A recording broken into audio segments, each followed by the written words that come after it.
Well, Attorney Richard Fine is the part of the segment that we're talking about.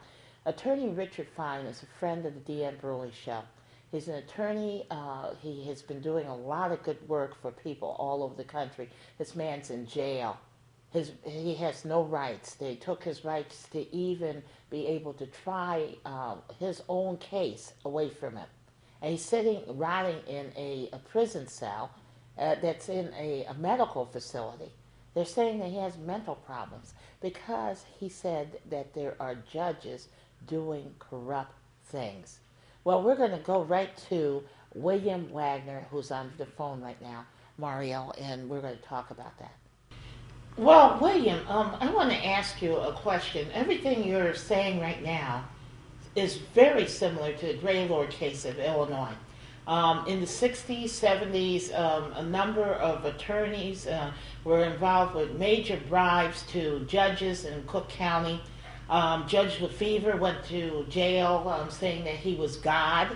And a lot of people had gone to court and they had lost their cases. They were innocent. There were people that went to death row.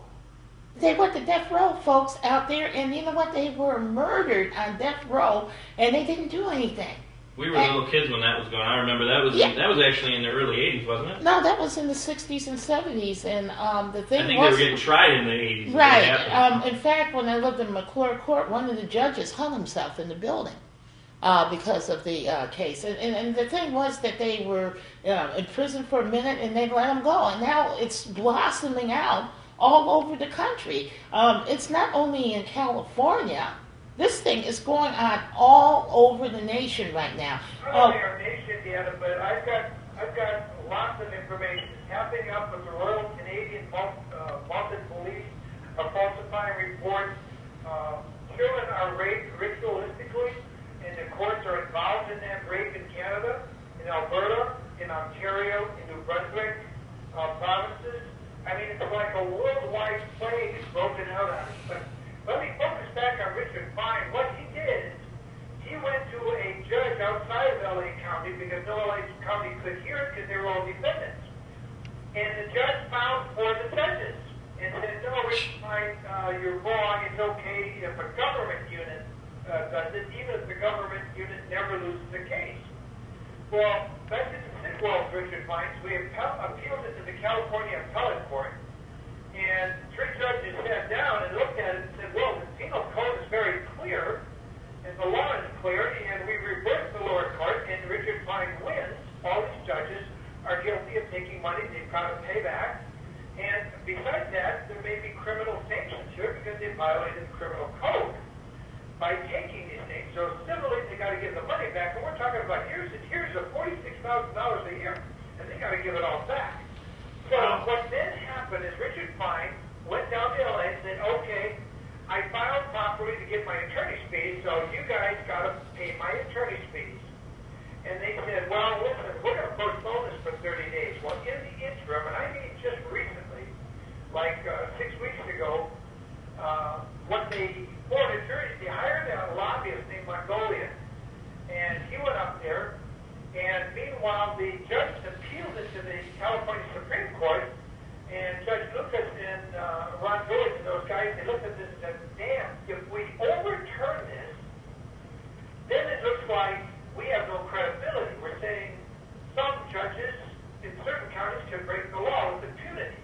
Now we'll make the people angry with us and we'll lose credibility. On the other hand, if we don't overturn it, they got 450 judges that are potentially looking at jail time. And they're going to have to give back all this money, which they probably would bankrupt them all.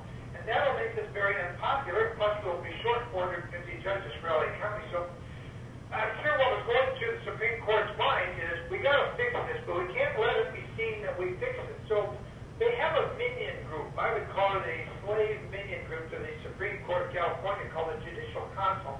They actually have an office in the same building as the Supreme Court up in Sacramento.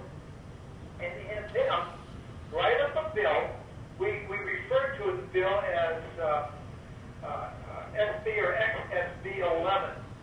And this is like in January or February, early February. They run this bill over. Mongolian lobbies, if the legislature passes it, This is a state bill from California you're talking about. Right, this is a state bill. A House bill. A House bill in California, and it's introduced in the Assembly. It passes.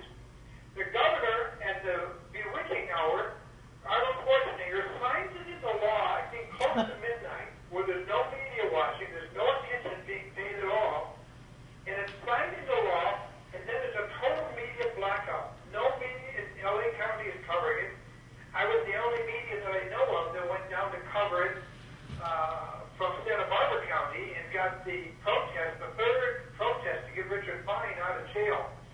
You're thinking, why is he in jail? Well, what happened when the legislature made it retroactively legal? That was not only a criminal offense, but it was civilly wrong. They made that all legal and then made it retroactive and specifically applied to the LA County judges. One branch of the government, the judicial branch, was not only malfeasant, they were maliciously malfeasant and corrupt. The legislative branch should have demanded a trial in front of the Assembly for all these judges, and they did no such thing. They did the exact opposite. They covered up for the corrupt judges. And then the executive branch of California government, under Arnold Schwarzenegger, quietly signed it into law and swept it out. They put out the word to all the major media, don't cover this. So it goes across party lines. It's not just Republican or Democrat, obviously. No. Party lines has nothing to do with this. Obviously not. I think 5 out of the entire 80 in the Assembly that voted against this bill. Will, can you give out your website and information here for my audience? Yeah, the YouTube clip can be found under YouTube search engine if you put in free fine. You put in the words FREEFINE. You put in those words, free fine. You will pull up that clip and then put in Zerman, ZERMAN, and you will pull up the recent clip I did with attorney Gary Zerman, explaining in detail what was done here to fine, because it's just a travesty that they got away with this. Well, what can you tell our listeners too? What can they do to help? You know, this is a problem. Now the solution. What can we do? We have an answer, and the answer is go to CaliforniaCommonwealth.com. The way all branches of government are now so corrupt and they're working to cover up for each other. What we have to do, if we're going to stop a bloody revolution, we have to take back our assemblies peaceably and get them reorganized to 30,000 people per one representative. In California, we're now at 485. So there's a website, and this guy has got a hearing on the 15th of April this month. In 2 weeks, his name is Michael Warnkin. His website is CaliforniaCommonwealth.com. And what he's doing, he's done all the research in all 50 states. And basically, the only state it isn't underrepresented in the Assembly is New Hampshire with 400 assemblymen, and possibly Montana. All the other states are grossly underrepresented. California, Texas, and Illinois the worst. Illinois the worst. We have to get him back on the show. We have to wrap up this segment, but we definitely want to have Yeah, him we're again. gonna have you back again, and I thank you for coming on. You know, at this time. And what I'm going to do, folks, too, is I'm going to add his YouTube video onto my site, and also contact information. And thank you for all your good work out there, William. And I hail you, and I think Mario does too. Absolutely. And we'll have you back on. Thank you very much for calling in. Thanks again, William. Thank you. Good evening. Good evening.